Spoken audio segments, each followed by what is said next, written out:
পবিত্র কোরআনুল কারীমের ভিতরে 114টি সূরা রয়েছে। এর ভিতরে সূরা ফাতিহা হচ্ছে সর্বপ্রথম সূরা। সূরা ফাতিহা থেকে আমরা কিছু আলোচনা শুনবো এবং আমরা চেষ্টা করব সূরা ফাতিহার কি শিক্ষা, এই শিক্ষা, এই জিনিসটা আমরা ইনশাআল্লাহ শেখার চেষ্টা করব এবং সূরা ফাতিহা থেকে আমরা যে শিক্ষা আল্লাহ সুবহানাহু ওয়া তাআলা এই উম্মতের জন্য দিয়েছেন সেটা আমরা ইনশাআল্লাহ গ্রহণ করব। তো পবিত্র কোরআনুল কারীমের ভিতরে রাসূল কারীম সাল্লাল্লাহু আলাইহি ওয়াসাল্লামের উপর পুরা 30 পারা নাযিল হয়েছে। এর ভিতরে সূরা আলাকের 5টি আয়াতে কারিমা সর্বপ্রথম নাযিল হয়েছে। আমরা সকলে জানি ইকরা বিসমি রাব্বিকাল্লাযী খালাক। এখান থেকে মা লাম ইয়ালাম পর্যন্ত 5টি আয়াতে কারিমা সর্বপ্রথম আল্লাহ সুবহানাহু ওয়া তাআলা রাসূল কারীম সাল্লাল্লাহু আলাইহি ওয়াসাল্লামের উপর নাযিল করেছেন। মুফাসসিরিন কিরাম লিখেন যে আল্লাহর পয়গম্বরের উপরে পূর্ণাঙ্গ রূপে সর্বপ্রথম যে সূরা নাযিল হয়েছে এই সূরা হচ্ছে সূরাতুল ফাতিহা। মানে সূরা ফাতিহার আগে কিছু আয়াত নাযিল হয়েছে, কিন্তু কমপ্লিট সূরা নাযিল হয়েছে সর্বপ্রথম সূরাতুল ফাতিহা। সূরাতুল ফাতিহা এটা মক্কায় অবতীর্ণ হয়েছে, মক্কাতুল মুকাররমায় অবতীর্ণ হয়েছে। আমরা সকলে জানি প্রত্যেকটা সূরা হয়তো সেটা মাক্কি অথবা মাদানী। যেটা মক্কায় নাযিল হয় সেটা মাক্কি, আর যেটা মদিনায় অবতীর্ণ হয় সেটা মাদানী। তো সূরা ফাতিহা মুফাসসিরিন কিরাম লিখছেন সূরাতুল ফাতিহা দুইবার নাযিল হয়েছে। একবার মক্কাতুল মুকাররমায় নাযিল হয়েছে আর একবার মদিনাতুল মুনাওয়ারায় নাযিল হয়েছে। তো এটা সূরা মাক্কি, মক্কায় অবতীর্ণ হয়েছে। এখানে আয়াত হচ্ছে 7টি। সাবআন মিনাল মাতানি ওয়াল কুরআনুল আযীম। তো এই সূরাতুল ফাতিহার ভিতরে মোট 7টি আয়াতে কারিমা, মোট 7টি আয়াতে কারিমা। একেবারে সমস্ত মুফাসসিরিন কিরাম একমত, কিন্তু এই 7টি আয়াত, 1 নম্বর আয়াত কোনটি এইটা নিয়ে মতভেদ আছে। কিছু কিছু মুফাসসিরিন কিরাম বলেন বিসমিল্লাহির রহমানির রহিম হচ্ছে 1 নম্বর আয়াত। আর আমাদের এই আজমে আমরা যারা আছি এখানে যে সমস্ত নুসখা আছে এখানে আলহামদুলিল্লাহি রাব্বিল আলামিন এইটাকে 1 নম্বর আয়াত দেওয়া হয়েছে। আমি যে কোরআন থেকে আপনাদের তাফসীর শোনাচ্ছি এটার ভিতরেও আলহামদুলিল্লাহি রাব্বিল আলামিন 1 নম্বর আয়াত। তো যারা বিসমিল্লাহির রহমানির রহিম কে 1 নম্বর আয়াত বলেন তারা আলহামদুলিল্লাহি রাব্বিল আলামিন এটাকে 2 নম্বর আয়াত, আর রহমানির রহিম 3, মালিক ইয়াউমিদ্দিন 4, ইয়াকা না'বুদু ওয়া ইয়াকা নাস্তাঈন 5, ইহদিনাস সিরাতাল মুস্তাকিম 6, সিরাতাল লাযীনা আন'আমতা আলাইহিম গায়রিল মাগদুবি আলাইহিম ওয়ালাদ-দাল্লিন। এই পর্যন্ত 7 বলেন। আর যারা বলেন যে বিসমিল্লাহির রহমানির রহিম এটা সূরা ফাতিহার সাথে নাযিল হয়েছে এবং প্রত্যেকটা সূরার সাথে নাযিল হয়েছে, কিন্তু প্রথম আয়াতে কারিমা হচ্ছে আলহামদুলিল্লাহি রাব্বিল আলামিন। এবারে যে আলহামদুলিল্লাহি রাব্বিল আলামিন 1 নম্বর আয়াত, আর রহমানির রহিম 2, মালিক ইয়াউমিদ্দিন 3, ইয়াকা না'বুদু ওয়া ইয়াকা নাস্তাঈন 4, ইহদিনাস সিরাতাল মুস্তাকিম 5, সিরাতাল লাযীনা আন'আমতা আলাইহিম এ পর্যন্ত 6, গায়রিল মাগদুবি আলাইহিম তো সূরাতুল ফাতিহা মোট 7টি আয়াতে কারিমা, এ ব্যাপারে কোনো মতভেদ নেই। এখন এই সূরা মক্কাতুল মুকাররমায় নাযিল হয়েছে। এর প্রেক্ষাপট সম্পর্কে আলোচনা করতে গেলে আপনারা সকলে জানেন মক্কায় রাসূল করিম সাল্লাল্লাহু আলাইহি ওয়াসাল্লামের উপর কি পরিমাণ জুলুম, নির্যাতন এবং ইস্তিমরার চলতেছিল। তো সেদিকে যাব না, শুধু আমি আপনাদের খেদমতে সূরা ফাতিহা সম্পর্কে। এই সূরাটির নাম হচ্ছে সূরাতুল ফাতিহা, আল ফাতিহা। ফাতিহা মানে কি? খোলা। তো এই সূরার অনেক নাম পবিত্র কোরআনুল কারীমের ভিতরে আসছে এবং বিভিন্ন হাদিসের মধ্যেও আসছে। যেমন এই সূরাকে বলা হয় সূরাতুর রুইয়া, অর্থাৎ যার ভোট দেওয়ার একটি সূরা। আমরা সকলে জানি প্রসিদ্ধ হাদিস, রাসূল করিম সাল্লাল্লাহু আলাইহি ওয়াসাল্লামের সাহাবায়ে কেরাম একটা সফরে রওনা হয়েছেন। তো যুদ্ধের ময়দান থেকে সম্ভবত ফেরার পথে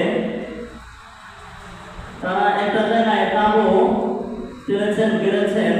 তো ওই সময় তাদের কাছে একটা সংবাদ আসলো। মানুষেরা কিছু এসে বলল যে আমাদের লিডারকে তো এভাবে সাথে কেটেছে, তো আপনাদের মাঝে কি কেউ যার ভোগ দিতে পারে? তো একজন সাহাবী বললেন যে আমি পারি। এই লম্বা কথা থেকে এরকম তারা চুক্তি করেন ছাগলের পাল নিয়ে, বকরির পাল নিয়ে, আপনারা সকলে জানেন। তো তিনি বলেন আমি সূরাতুল ফাতিহা পড়ে তাকে রুকিয়া করলাম, জাফর করলাম, আল্লাহ সুবহানাহু ওয়া তাআলা তাকে সুস্থ করে দিলেন। সুবহানাল্লাহ। এবং এই সূরার আরেক নাম হচ্ছে সূরাতুল ফাতিহা, মানে কুরআনকে শুরু করেছে, খুলেছে এই সূরার মাধ্যমে।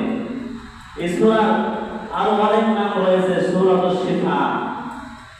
রাসূল সাল্লাল্লাহু আলাইহি ওয়াসাল্লাম বলেন যে প্রত্যেকটা রোগের ঔষধ হচ্ছে সূরা ফাতিহা। আল্লাহ আল্লাহ। এভাবে এই সূরার আরো অনেক নাম রয়েছে। তো বিসমিল্লাহির রহমানির রহিম অর্থ বিসমিল্লাহ, শুরু করছি যিনি পরম করুণাময়, অত্যন্ত দয়ালু। আল্লাহর নামে শুরু করছি। এখন দেখেন মুফাসসিরিনে কিরাম চমৎকার তথ্য লিখছেন। ইকরা বিসমি রাব্বিকাল্লাযী খালাক। হে রাসূল আপনি পড়ুন ইকরা বিসমি রাব্বিকাল্লাযী খালাক, ওই স্রষ্টার নামে যিনি আপনাকে সৃষ্টি করেছেন। তাহলে ইকরা বিসমি রাব্বিকাল্লাযী, আপনার রবের নামে পড়ুন। তো রবের নামে কিভাবে পড়বে? আল্লাহ সুবহানাহু ওয়া তাআলা সূরা ফাতিহার মধ্যে বলতেছেন বিসমিল্লাহির রহমানির রহিম, শুরু করতেছি ওই সত্তার নামে যিনি পরম করুণাময়, অত্যন্ত দয়ালু। যে আল্লাহ তাআলা আবেদা ও আশরাউ, আমি শুরু করছি যে ওই সত্তার নামে যিনি পরম করুণাময়, অত্যন্ত দয়ালু, অসীম দয়ালু, তার নামে শুরু করছি। বিসমিল্লাহ সম্পর্কে মুফাসসিরিনে কিরাম অনেক তথ্য লিখছেন। রাসূল সাল্লাল্লাহু আলাইহি ওয়াসাল্লাম প্রত্যেকটা কাজের শুরুতে বিসমিল্লাহ পড়তেন। কুল্লু আমরিন যিবালিন লাম ইবদা বিসমিল্লাহির রহমানির রহিম ফাহুয়া আবাদা। রাসূল করিম সাল্লাল্লাহু আলাইহি ওয়াসাল্লাম বলেন কুল্লু আমরিন যিবালিন লাম ইবদা বিসমিল্লাহির রহমানির রহিম।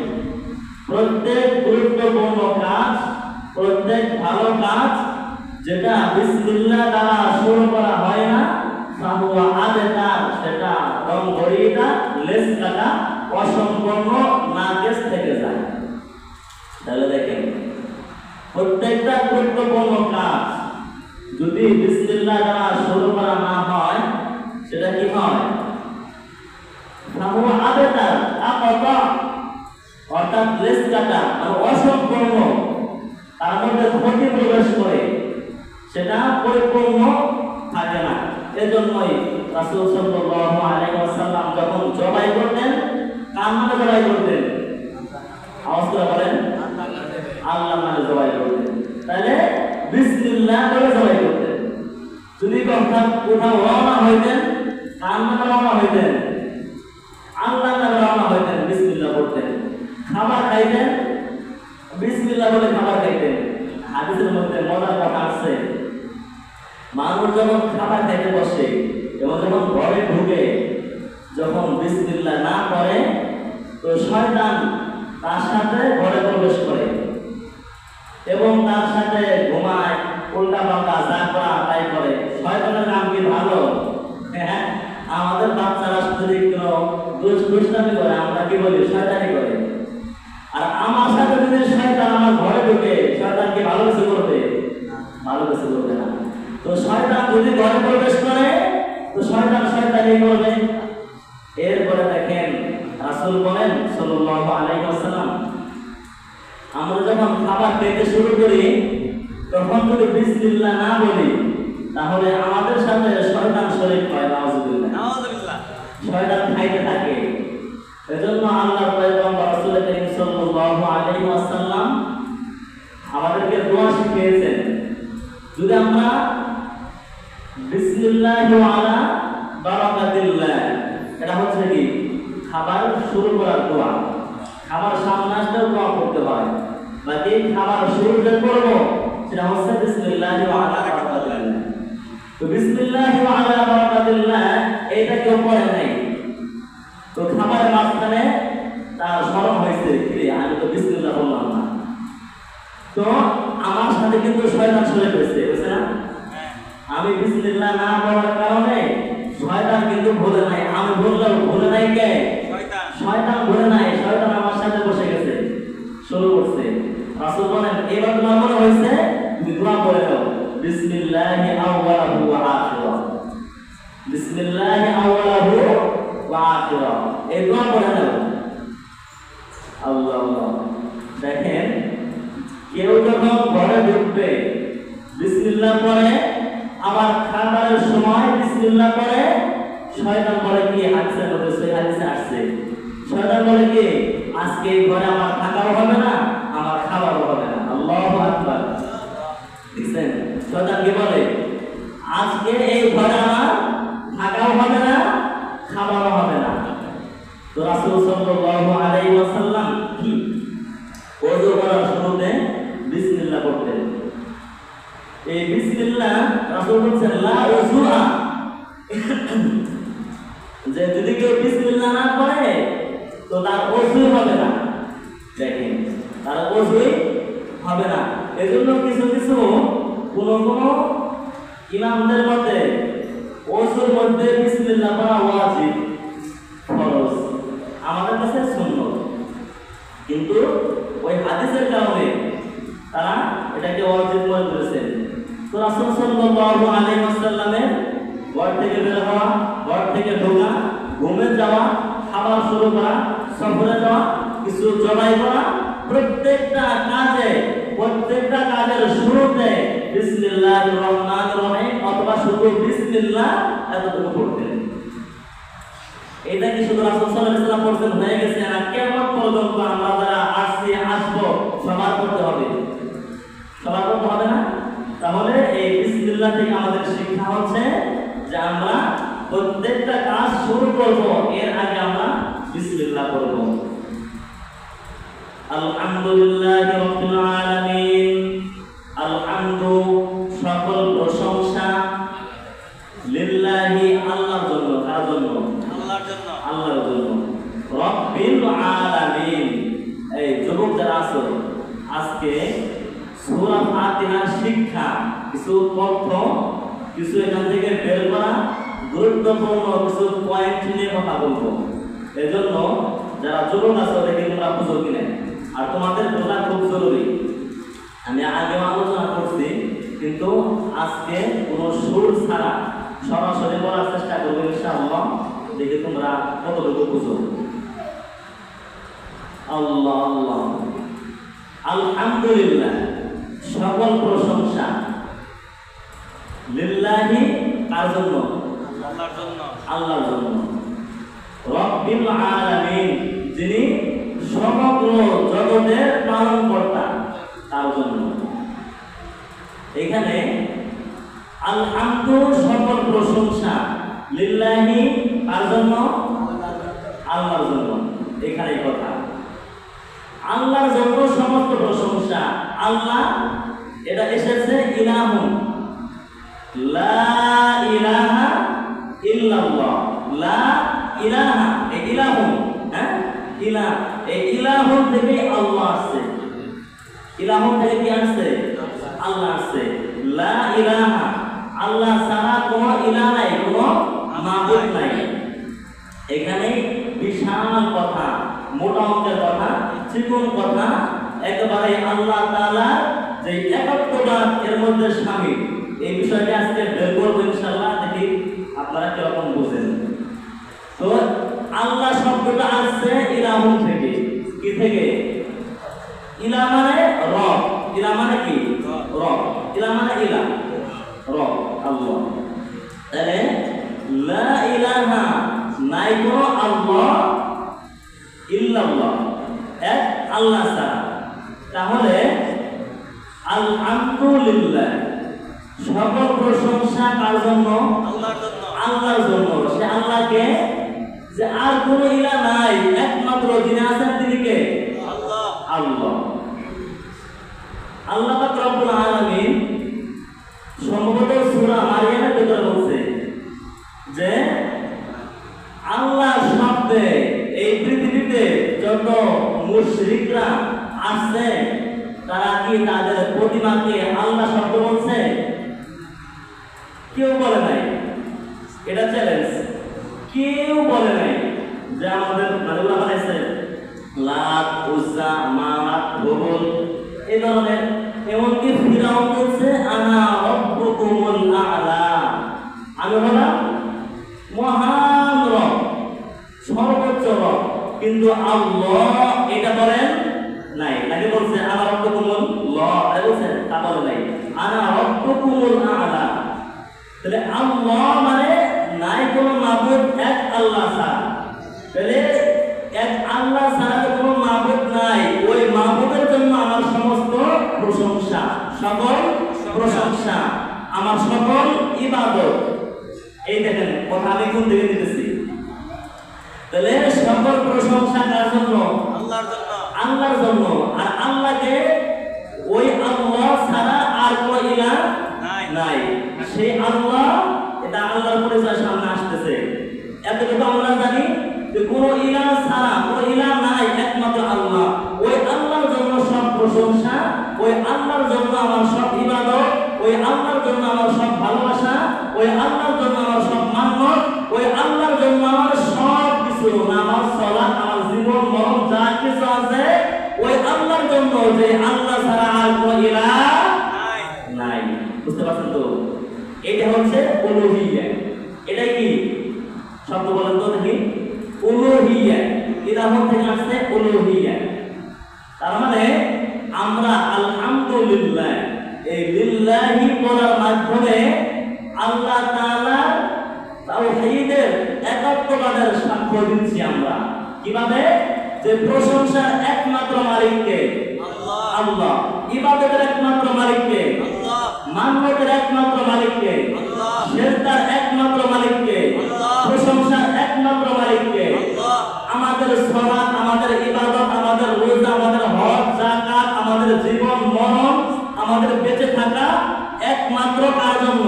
আল্লাহর জন্য। আল্লাহর জন্য। তাহলে আমরা লিল্লাহির ভিতর থেকে কত সূক্ষ্ম কথাগুলো বের করলাম। আলহামদুলিল্লাহি। এবার আসেন রব্বিল আলামিন। রব্ব মানে পরিচালক, রুবুবিয়্যাত মানে পরিচালনা। রব যিনি, যিনি কি করেন? লালন করেন, পালন করেন, পরিচালনা করেন। তাহলে রব্বিল আলামিন, আলামিন হচ্ছে বহুবচন, জুমা। তো আলামের জন্য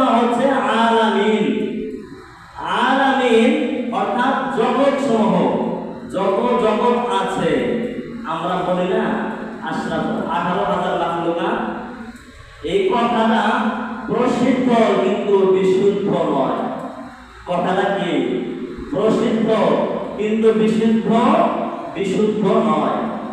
তো আলামিন, এই আলামিনের ব্যাখ্যায় মুফাসসিরিনে কেরাম লিখছেন যে জগতে তো অনেক রয়েছে এবং মাখলুকাত তো অগণিত। তো সেদিকে যাব না, শুধুমাত্র রব্বিল আলামিন, জগৎ সমূহের পরিচালক, জগৎ সমূহের পালনকর্তা, জগৎ সমূহের রব, অর্থাৎ যিনি লালন করেন, পালন করেন, পরিচালনা করেন, দেখশোনা করেন, তিনি কি? রব। তিনি কি? রব, রব্বিল আলামিন। তাহলে এইখানে আমরা সাক্ষ্য দিচ্ছি তাওহীদের রুবুবিয়্যা, যে এই সব কিছু সৃষ্টি করেছেন কয়জনে? আওয়াজ করে বলেন। এই দেখেন কথা বলতেছে, তিনটা রকম সূক্ষ্ম কথা আসবে। রব্বিল আলামিন, এখানে জগৎ সমূহের সৃষ্টিকর্তা কয়জন? জগৎ সমূহের সৃষ্টিকর্তা একজন, পালনকর্তা, লালনকর্তা এবং দেখশোনা আরো যত যা কিছু আছে সব কয়জন? একজন। রব্বিল আলামিন, জগৎ সমূহের সৃষ্টিকর্তা, পালনকর্তা, মানে আমি রব্বিল আলামিন বলে এই সাক্ষ্য দিচ্ছি যে একমাত্র এই সারে কুল কায়নাত, আমরা যা দেখি যা দেখি না, আল্লাহ ছাড়া সব কিছু সৃষ্টি করছেন কয়জনে? একজন। এই একজন, যে এই শব্দটা রব্বিল আলামিনের ভিতরে আছে, এটা হচ্ছে একত্ববাদ, এটা হচ্ছে তাওহীদ। তাওহীদ মানে একত্ববাদ। তাহলে রব্বিল আলামিন, তাহলে আমরা দুইটা পাইলাম। একটা হচ্ছে আলহামদুলিল্লাহ, যে সকল প্রশংসা, সকল ইবাদত, সকল বলে নজর, মান্নত, সিজদা, তারপরে জবাই করা একজনের নামে হবে। কার নামে হবে? একজন আল্লাহর নামে হবে। এটা পাইছি আমরা আলহামদুলিল্লাহ। আলহামদুলিল্লাহ, লিল্লাহ বলার মাধ্যমে আমরা এই সাক্ষ্য দিয়েছি যে আমার প্রশংসা আপনার জন্য, আমার ইবাদত আপনার জন্য, আমার দাসত্ব আপনার জন্য, আমার সব কিছু নজর, মান্নত, সিজদা, আমার সব কিছু কার জন্য? একমাত্র আল্লাহর জন্য। আর দ্বিতীয় নাম্বার আমরা বলতেছি রব্বিল আলামিন, বলে সৃষ্টিকর্তা একজন, পালনকর্তা একজন, সব কিছু সৃষ্টি করছেন আল্লাহ ছাড়া যত কিছু আছে এই সব কিছু কি একজনে পালন করছেন। এখন কথা হলো যে এই যে আমাদেরকে আল্লাহ তাআলা সৃষ্টি করেছেন এবং আল্লাহ ব্যতীত আরো যত যা কিছু আছে সবগুলোকে আল্লাহ সৃষ্টি করেছেন, আল্লাহ লালন পালন করেন। আল্লাহ তাআলা লালন পালন করতে কি বাধ্য? হ্যাঁ, বাধ্য না। কারণ কে তাকে বাধ্য করবে? হ্যাঁ, এমন কে আছে? বাধ্য না। তারপরে তিনি কেন করতেছেন? এই পরবর্তী জবাব আসতেছে আর রহমানির রহিম। আর রহমানির রহিম, কারণ তিনি দয়াময়, অত্যন্ত দয়াময়, অসীম করুণাময়, মেহেরবান তিনি, দয়ালু তিনি, করুণাময় তিনি। এই কারণে তার দয়ার কারণে তিনি তাম জগৎ যত সারে কুল কায়নাত আছে সবগুলোকে লালন করেন, পালন করেন, সবগুলোকে সৃষ্টি করেছেন। এবার আর রহমান আর রহিম। রহমান হচ্ছে আল্লাহ তাআলা, এখানে একটা জিনিস বুঝেন, রহমান আর রহিম, দয়া, করুণাময়, এইখানের মাধ্যমে তাওহীদ আসমা ওয়া সিফাত বলা হয়েছে। কারণ রহমান দয়া, রহিম করুণাময়, দয়া, মেহেরবান, এই সবগুলো কার গুণ? আল্লাহর গুণ। সাথে সাথে আছে মালিক ইয়াউমিদ্দিন, বিচার দিবসের মালিক, অধিপতি, বিচার দিবসের মালিক, অধিপতি। এই যে মালিক বিচার দিবসের, এটা আল্লাহ তাআলার গুণ। আর রহমান একটা গুণ, আর রহিম একটা গুণ। তাহলে এই সব গুণ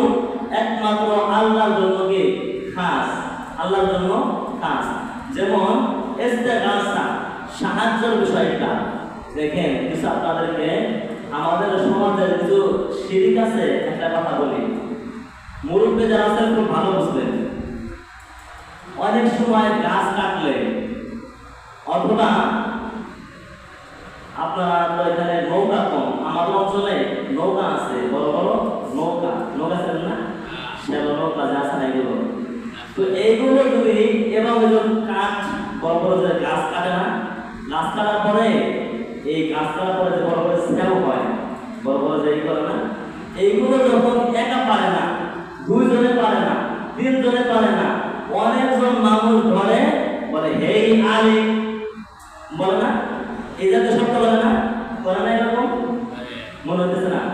হ্যাঁ, হেই হেই আলী, এই ধরনের শব্দ করে। আচ্ছা, মানে এগুলো কিন্তু করে জোর খাটানোর জন্য, এজন্য করে তার শক্তি খাটানোর জন্য বলে। কিন্তু এখানে আমি যেটা বোঝাইতে চাইতেছি সেটা হচ্ছে এখানে তো আল্লাহর নাম দিতেছে না, আলীর নাম দিতেছে। কার নাম দিতেছে বলেন? আলীর নাম দেয় না, কেন না? আলীর নাম দেয়। খেয়াল করবেন, এখন খেয়াল করবেন, দেখবেন আপনারা তো দিচ্ছেন, আপনারা অনেক সময় এরকম কাজের সামনে আপনারা দিচ্ছেন। তো আলী এদের বিশ্বাস কি, যারা এরকম বলে যে আলীর কথাটা বললে আলী আমাদের শক্তি যোগায়, নাউজুবিল্লাহ বলেন, আলী আমাদের কি যোগায়? শক্তি যোগায়, শক্তি দেয়। ইয়া গাউসুল আজম মাসমান্দারি, নাউজুবিল্লাহ। হে গাউসুল আজম মানে সবচেয়ে বেশি সাহায্য করবে ওয়ালা, এমন একটা মানে ইস্তেগাসা করা হয় যেই জায়গায় সাহায্য কেউ করতে পারে না, একমাত্র একজন করতে পারেন আল্লাহ। ওই জায়গায় মানে দুনিয়ার মানুষের সাহায্য করার জায়গা শেষ, আল্লাহ তাআলা যেখানে সাহায্য করতে হয় আপনি আমি পারবো না, ওই জায়গার ভিতরে ইস্তেগাসা ব্যবহার হয়। ইয়া গাউসুল আজম যে বলে, এগুলো বলার মাধ্যমে মানুষ শিরক করে, মুশরিক হয়ে যায়। তাহলে এইগুলো ছিল আল্লাহ তাআলার জন্য, এই গুণাগুণ ছিল কার জন্য? আল্লাহ তাআলার জন্য। কার জন্য ছিল? আল্লাহর জন্য ছিল। কিন্তু আমরা এই গুণটাকে হযরত আলী রাদিয়াল্লাহু আনহু দিয়ে দিছি, দিছি না? কারণ তার নাম দিলে আমরা শক্তি পাই, এটা আমাদের ধারণা। তাহলে আল্লাহর সাথে হযরত আলী রাদিয়াল্লাহু আনহুকে আমরা অংশীদার সাব্যস্ত করছি না, আমরা শেয়ার করছি না? তো এই শেয়ার করার মাধ্যমে আমরা মুশরিক হয়ে যাব। তাহলে আর রহমানির রহিম মালিক ইয়াউমিদ্দিন, রহমান রহিম মালিক ইয়াউমিদ্দিন, এই যে বিচার দিবসের মালিক, এই যে গুণ, এই সবটি হচ্ছে আল্লাহর জন্য খাস, আল্লাহর জন্য কি নির্দিষ্ট খাস। তাহলে এটা হচ্ছে তাওহীদ আসমা ওয়াস সিফাত গেল। তাহলে আমাদের এখানে আরেকটু আলোচনা আসলে পরে করব। আর রহমানির রহিম, রহমান যখন পবিত্র কুরআনুল কারীম নাযিল হইল, মক্কার কাফেররা আল্লাহকে রহিম নামে চিনত, কিন্তু রহমান নামে চিনত না। বুঝতে পারছেন? এজন্য যখন বলা হয়েছে বিসমিল্লাহির রহমানির রহিম, রহমান রহিম, কাফেররা বলে আমার রহমান, রহমান আবার কে? রহমান কে? তারা জিজ্ঞেস করতেছে রহমান কে? আমরা তো রহিমকে চিনি, রহমানকে তো চিনি না। এজন্য আল্লাহ তাআলা পবিত্র কুরআনুল কারীমের ভিতরে সূরা আর-রহমান নাযিল করেছেন। সূরা আর-রহমান নাযিল করে কাফেরদেরকে চিনিয়ে দিয়েছেন রহমান ওই সত্তা যিনি এই সব কিছুর ভিতরে, দুনিয়া এবং আখিরাতের ভিতরে আল্লাহ পাক রব্বুল আলামিন সবার জন্য রহমান। রহমান হচ্ছে রহমান ফিদ দুনিয়া ওয়াল আখিরাহ। রহমান আল্লাহ তাআলার দয়া, যেমন দুনিয়ার ভিতরে আমরা পাইতেছি, আখিরাতের ভিতরে আমরা এই রহমানের কি পাবো? দয়াটাও পাবো। কিন্তু রহিম তারা কিন্তু বলে নাই আমার রহিম। আর আল্লাহ তাআলা রহিম নামে কোনো সূরাও দেন নাই, হ্যাঁ? কারণ রহিম মানে করুণাময়, দয়ালু, অসীম দয়ালু। এই দয়ালু হচ্ছে আখিরাতে, মৃত্যুর পরে, পরকালে। কথা বুঝতেছেন? মজার কথা, রহমানটা দুনিয়া আখিরাত দুইটার জন্য। তাইলে দেখেন কাফের মুশরিকরা কি আল্লাহকে স্বীকার করে? করে না। আল্লাহর হুকুম মানে না। তো তাদেরকে আল্লাহ তাআলা খাওয়াইতেছেন কেন? মুফাসসিরিনরা লিখেন যে আর-রহমানুর রহিম, এই রহমান আল্লাহ তাআলার দয়া, এই রহমান নামের উসিলায় আল্লাহ তাআলা এই রহমান নামের কারণে কাফের মুশরিকদেরকে আমরা যারা গুনাহগার আছি আমাদেরকে খাওয়ায়। সুবহানাল্লাহ। কিন্তু যখন মৃত্যুর পরে আখিরাতে এই রহমান নামটা আল্লাহ তাআলা এরকম ব্যবহার করবেন না, কারণ রহমানের ভিতরে তো কাফেরদের মুশরিকদের দয়া করার বিষয়টা আছে, বুঝেন নাই? কারণ রহমান দুনিয়ার জন্য আর রহিম আখিরাতের জন্য। এজন্য আখিরাতে আল্লাহ তাআলা রহিম এই নামের গুণ দ্বারা গুণান্বিত হবে, আর দুনিয়ার ভিতরে আল্লাহ তাআলা রহমান নামের গুণে গুণান্বিত আছেন। এই কারণে আমরা যত অন্যায় করি আল্লাহ তাআলা আমাদের ধ্বংস করেন না, আল্লাহ তাআলা আমাদেরকে ছাড় দেন। আল্লাহ তাআলা কাফের মুশরিকদেরকে খাওয়ান কোন নামের কারণে? বলেন তিনি কিরকম তাফসীর বুঝলেন? রহমান নামের কারণে। কোন নামের কারণে? হ্যাঁ, রহমান নামের কারণে। আর আমাদের আসরের ময়দানে আল্লাহ তাআলা রহিম নামের গুণে গুণান্বিত হবেন। ওই সময় কাফেরদেরকে মাফ করবেন। হ্যাঁ, কাফেরদের মাফ করবেন না, কারণ ওই সময় আল্লাহ তাআলা রহমান নামের গুণে গুণান্বিত হবেন না, আল্লাহ তাআলা রহিম নামের গুণে গুণান্বিত হবেন। তো রহমান সূরা নাজিল করে রহমানের পরিচয় আল্লাহ তাআলা তুলে ধরেছেন। মালিক ইয়াউমিদ্দিন, বিচার দিবসের মালিক। আচ্ছা, বিচার যিনি করেন তাকে কি বলা হয়? বিচারক বলা হয় না? হ্যাঁ, বিচারক নাকি মালিক বলে? মালিক বলে। মালিক দেখেন আল্লাহ তাআলা মালিক কেন বললেন? মালিক ইয়াউমিদ্দিন, বিচার দিবসের মালিক। মুফাসসিরিনে কিরাম চমৎকার তথ্য লিখছেন, যেই লোকটা বিচারক হয় তার উপরে বাদশা থাকে, মালিক থাকে, থাকে না? আমাদের বিগত সময়ে কালো মালিক ছিল বিচারপতি। আল্লাহ, কি অন্যায় জুলুম নির্যাতন করেছে কত আলেমদেরকে দেশে, অন্যায় ভাবে রায় দিয়েছে, জুলুম করেছে। তো এই যে বিচারক আছে, এই বিচারকের উপরেও কে ছিলেন? প্রধানমন্ত্রী ছিলেন না? ছিলেন। কিন্তু আল্লাহ তাআলা বিচার দিনে বিচারক বলেন নাই। কথা কি বুঝতেছেন? কথা বুঝলে মজা লাগবে। বিচার দিনের মালিক বলছেন, কারণ একজন বিচারকের হাতে সব পাওয়ার থাকে না, সব পাওয়ার থাকে না, সব ক্ষমতা থাকে না। কিন্তু যদি মালিক হয়, যদি বাদশা হয়, যদি রাজা বিরাজ হয়, তাহলে বিচারকের থেকেও সবচেয়ে পরিপূর্ণ পাওয়ার ক্ষমতা তার হাতের মধ্যে থাকে, থাকে না?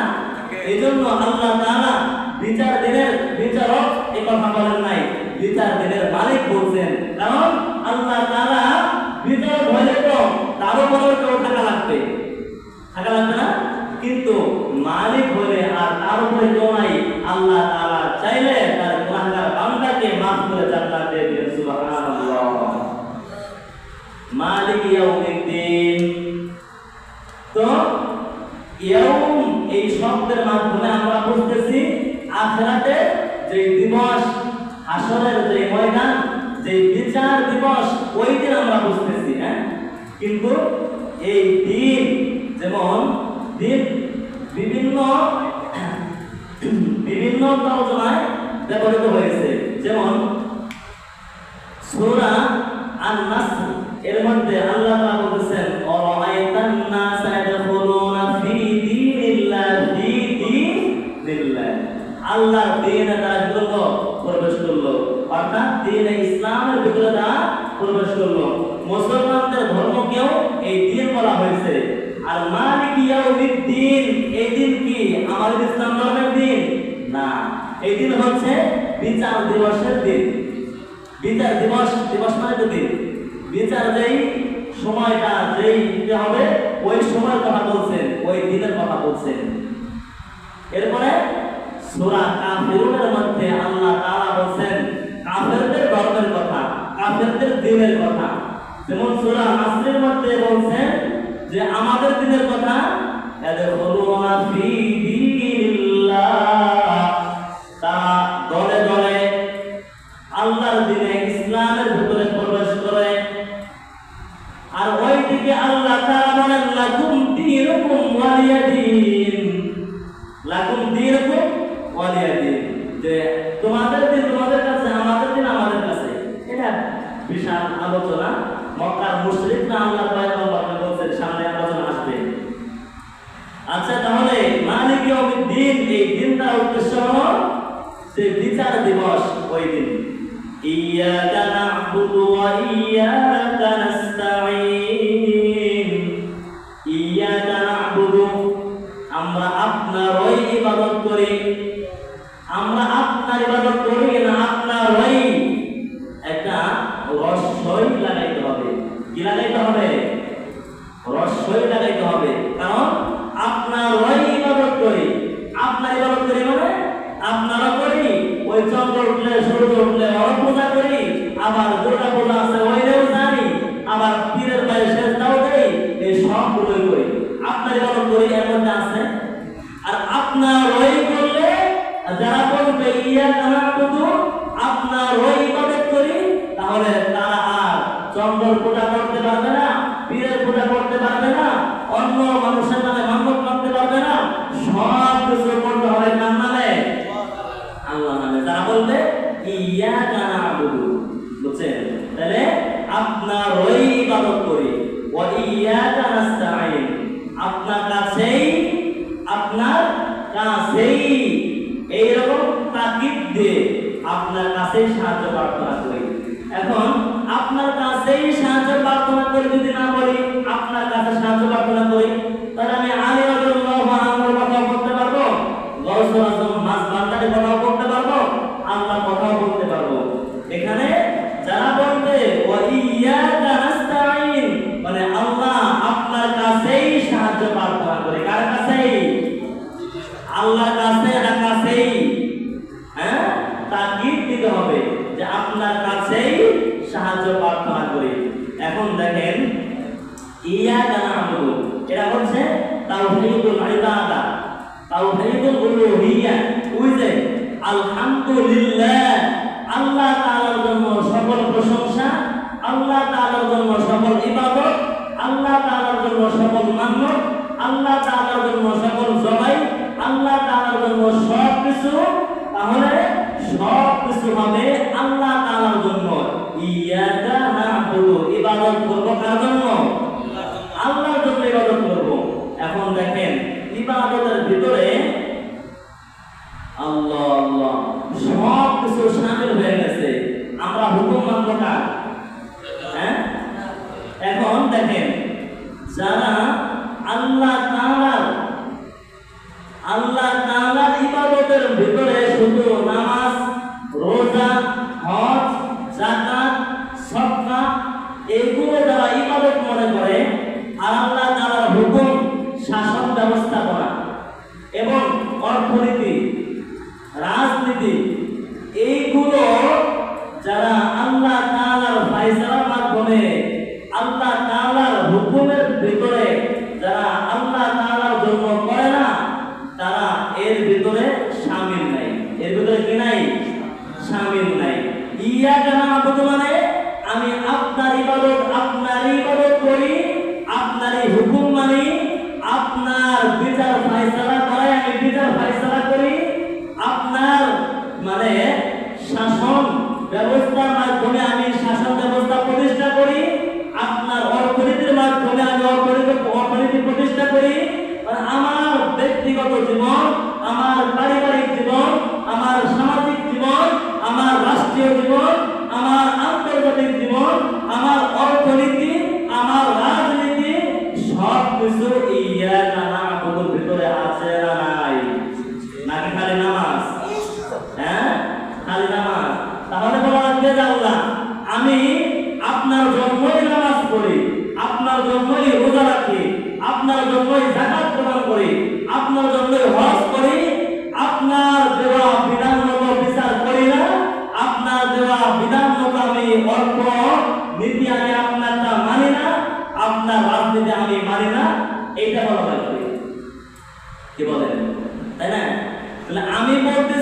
ইয়াকা না'বুদু, আপনারই ইবাদত করি, এর ভিতরে অর্থনীতি, সমাজনীতি, রাজনীতি সব আছে না নাই? আছে না আছে, আছে না? তাহলে আমার ইবাদতের ভিতরে সব কিছু শামিল হয়ে গেছে। এটা হচ্ছে তাওহীদুল ইবাদা। মক্কার কাফেররা সব তারা মানতে রাজি আছে। মক্কার কাফেররা প্রতি বছর হজ করতো, আপনারা কি জানেন? হ্যাঁ, মক্কার কাফেররা প্রতি বছর হজ করতো। তারা তালবিয়াও পাঠ করতো, লাব্বাইক আল্লাহুম্মা লাব্বাইক, লাব্বাইক লা শারীকা লাক লাব্বাইক। এই পর্যন্ত আমাদের সাথে মিল ছিল। এরপরে তারা বলতো যে আল্লাহ তাআলার সাথে কোনো শরীক নাই, কোনো কি নাই? শরীক নাই। তবে আল্লাহ তাআলা নিজেই যাদেরকে আল্লাহ তাআলার সহকারী হিসাবে বানিয়ে নিয়েছেন তারও ইবাদত করি, তারও প্রশংসা করি। নাউজুবিল্লাহ। বুঝেন নাই কথা? হ্যাঁ, আমাদের ইব্রাহিম আলাইহিস সালাতু ওয়াস সালাম তালবিয়া হচ্ছে লাব্বাইক আল্লাহুম্মা লাব্বাইক, লাব্বাইক লা শারীকা লাক লাব্বাইক, ইন্নাল হামদা ওয়ান নি'মাতা লাক ওয়াল মুলক লা শারীকা লাক, ইন্নাল হামদা ওয়ান নি'মাতা লাক ওয়াল মুলক। এই রাজত্ব, এই সব কিছু, এই নিয়ামত, এই প্রশংসা, এই যা কিছু আছে প্রত্যেকটা জন্য আল্লাহর জন্য। আল্লাহর জন্য না? আমাদের তালবিয়া হচ্ছে এইটাই। আর ওদের তালবিয়া হচ্ছে যে আল্লাহ তাআলা নিজের জন্য যাদেরকে সাব্যস্ত করছেন, শেয়ার করছেন আল্লাহ তাআলার কাজে, আল্লাহ তাআলা তাদেরকে নিযুক্ত করছেন, তাদের ইবাদত করি। নাউজুবিল্লাহ। তাহলে মক্কার কাফেররা হজ করত, মক্কার কাফেররা আল্লাহকে মানত, ওই কাফেরে মক্কা সবই করত, কিন্তু আল্লাহ তাআলার হুকুম মানতে রাজি ছিল না। আল্লাহ তাআলা একমাত্র আল্লাহর বিচার ফায়সালার মাধ্যমে তারা বিচার করতে রাজি নাই। যেমন আমাদের সমাজের মুসলিমরা আল্লাহর দেওয়া বিচারের মাধ্যমে কি বিচার করে? বাংলাদেশে থাকেন, বাংলাদেশের আইন জানেন না? বাংলাদেশে কোরআনের মাধ্যমে কি বিচার ফায়সালা হয়? হ্যাঁ, কি কর জোরে কোন হয় না। তাহলে যারা বিচার ফায়সালা করে না তারাও কিন্তু ইয়ারে নামাজ পড়ে না, কয় না? নামাজের ভিতরে কত কিছু কয়, তারাও কিন্তু নামাজের ভিতরে ইয়া নামাজ বলতেছে, কিন্তু বিচার করতে যায় মানব রচিত তন্ত্র মন্ত্রের মাধ্যমে, গণতন্ত্রের মাধ্যমে তারা বিচার করতেছে। এখন মুসলমান আছে? এখন মুসলমান আছে? হ্যাঁ, অনেক আগেই শেষ ইমান। বুঝলেন নাই কথা? তাহলে অর্থনীতি আমাদের বাংলাদেশের সুদ ভিত্তিক অর্থনীতি, বুঝতে পারছেন? আর ইসলাম হচ্ছে যাকাত ভিত্তিক অর্থনীতি। তাহলে আমাদের বাংলাদেশে অর্থনীতি যেটা, সেটা কি? সুদ ভিত্তিক। তাহলে আল্লাহ তাআলা বলতেছেন ইয়াকা না'বুদু, আমরা আল্লাহর ইবাদত করি। তার মানে আমরা অর্থনীতির ভিতরে আমরা কি আল্লাহর ইবাদত করতেছি না আব্রাহাম লিঙ্কনের ইবাদত করতেছি? এখন আমরা ইবাদত আছি। দেখেন তো ইয়াকা না'বুদু ওয়া ইয়াকা নাস্তাঈন আলোচনা শেষ করে দেব। তাহলে আল্লাহ তাআলার ইবাদত করি এবং আল্লাহ তাআলার কাছে সাহায্য প্রার্থনা করি। এবার সর্বশেষ এই বিষয়ের কথা, যারা ইবাদত করতেছে আল্লাহর জন্য, নামাজ পড়তেছে আল্লাহর হুকুম দ্বারা, যাকাত দিতেছে আল্লাহর হুকুম দ্বারা, এবং বিচার ফায়সালা করতেছে আল্লাহর হুকুমের ভিন্ন হুকুমের মাধ্যমে, অর্থনীতি প্রতিষ্ঠা করতেছে অন্য হুকুমের মাধ্যমে, তারা কিন্তু মুসলমান না। তারা কি না? এটা কি আমাদের বিশ্বাস? হ্যাঁ, এটা কি বিশ্বাস? এটা বিশ্বাস না করলে তো ইমানের মধ্যে সমস্যা দেখা দিবে। বুঝলেন নাই? কারণ এইটা দলিল কি? ইয়াকা না'বুদু ওয়া ইয়াকা নাস্তাঈন। বুঝলেন নাই কথা?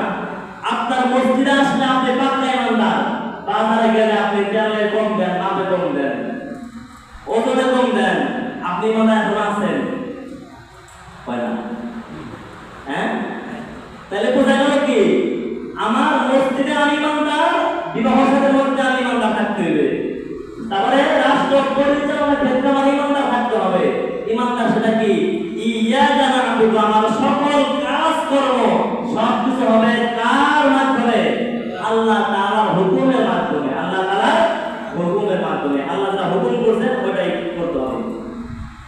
এটা হচ্ছে তাওহীদুল ইবাদা। মক্কার কাফেররা বলতো রাসূল সাল্লাল্লাহু আলাইহি সাল্লাম, মুহাম্মদ আপনি কি চান? আরবের সবচেয়ে সুশ্রী, সুন্দরী, রমণী, রূপসী, লাবণ্যময় চেহারার অধিকারী এমন একজন নারী আপনার স্ত্রী হবে এবং এই মক্কার নিরাপত্তি হবেন, আপনার পিছনে আমরা দাঁড়িয়ে নামাজ পড়বো। আপনাদের বিশ্বাস হয় এগুলা কাফেররা বলছে? কাফেররা এগুলো বলছে যে আপনার পিছনে আমরা দাঁড়িয়ে আপনার একটাতে আমরা নামাজ পড়বো। সাথে সাথে আমাদের যখন দুর্গা পূজা হবে আপনি এসে ওখানে ইমামতি আপনি করবেন, ওখানে ওদিকে করবে আপনি করবেন, আপনার পিছনে আমরা ওই জায়গায় কি করবো? একটা করে পূজা করবো। এই যে এইখানে আল্লাহ তাআলা বলেন, কুল ইয়া আইয়ুহাল কাফিরুন লা আ'বুদু মা তা'বুদুন ওয়া লা আনতুম আবিদুনা মা আ'বুদু ওয়া লা আনা আবিদুম মা আবাদতুম ওয়া লা আনতুম আবিদুনা মা আ'বুদু লাকুম দীনুকুম ওয়ালিয়া দীন। সূরা আয়াত 8 ছিল। তাহলে এইখানে আল্লাহ বলেন লাকুম দীনুকুম ওয়ালিয়া দীন, যে হেরাসুল আপনি করে দিন, তোমরা তোমাদের কাজ করো, আমরা আমাদের কাজ করি। তাহলে মক্কার কাফেররা আল্লাহকে আল্লাহ মানত, আল্লাহ নামাজ পড়তে চাইতো, আল্লাহ সবই করতে চাইতো, কিন্তু আল্লাহ তাআলাকেই মানতে হবে, বিচার ফায়সালা আল্লাহটাই মানতে হবে, অর্থনীতি আল্লাহটাই মানতে হবে, সমাজনীতি আল্লাহটাই মানতে হবে, এই সব কিছু আল্লাহটাই মানতে হবে। এইটা তারা রাজি ছিল না। বুঝতে পারছেন? তাদের মাঝে আমাদের মধ্যে পার্থক্য, ইয়াকা না'বুদু ওয়া ইয়াকা নাস্তাঈন। আল্লাহ ইহদিনাস সিরাতাল মুস্তাকিম। হে আল্লাহ, আপনি আমাদের সঠিক রাস্তায় পরিচালিত করেন, সরল পথে পরিচালিত করুন। এটা অনেক কথা আছে। আল্লাহ সিরাতাল লাযীনা আন'আমতা আলাইহিম, তাদের পথে পরিচালিত করুন যাদেরকে আপনি পুরস্কৃত করেছেন, যাদেরকে আপনি নিয়ামত দান করেছেন, পুরস্কৃত করেছেন। আল্লাহ তাআলা 5 নাম্বার পারার মধ্যে বলেন, উলাইকাল্লাযীনা আন'আমা আল্লাহু আলাইহিম মিনান নাবিয়্যিনা ওয়াস-সিদ্দীকিনা ওয়াশ-শুহাদা'i ওয়াস-সালিহিন। আল্লাহ তাআলা নবীদেরকে, সিদ্দীকিন, শুহাদা, সালিহিন, এই যে সমস্ত আল্লাহ তাআলার পেয়ারা মুহাব্বতের বান্দাগণ যারা ছিলেন, তাদের পথে আমাদেরকে পরিচালিত করুন। গায়রিল মাগদুবি আলাইহিম, মাগদুব মানে হচ্ছে যাদের উপর আপনার গজব অবতীর্ণ হয়েছে। কি অবতীর্ণ হয়েছে? গজব। এই মাগদুবের উদ্দেশ্য হলো ইহুদিদের উপরে আল্লাহ তাআলার গজব অবতীর্ণ হয়েছে, যে তাদের পথ আমাদেরকে চালায়েন না। ওয়ালা বলিন, এবং নাসারা খ্রিস্টান যারা আছে তাদের পথে আমাদেরকে চালায়েন না। তো এই সূরা পরে যদি কেউ আমিন বলে, তাহলে ইহুদিরা সবচেয়ে বেশি রাগান্বিত হয়। সবচেয়ে বেশি কি হয়? রাগান্বিত হয়। কারণ এই সূরার ভিতরে ইহুদিদের প্রতি গজবের কথা বলা হয়েছে, যে যাদের উপরে গজব পড়েছে, আপনি গজব অবতীর্ণ করেছেন, তাদের পথে আমাদেরকে চালায়েন না। মুহতারাম হাজরিন, তো ইহদিনাস সিরাতাল মুস্তাকিম সিরাতাল লাযীনা আন'আমতা আলাইহিম, এখানেও অনেক চমৎকার কথা আছে, কিন্তু সেগুলো আলোচনা করার এখন সময় নেই। আমরা ইনশাআল্লাহ পরবর্তী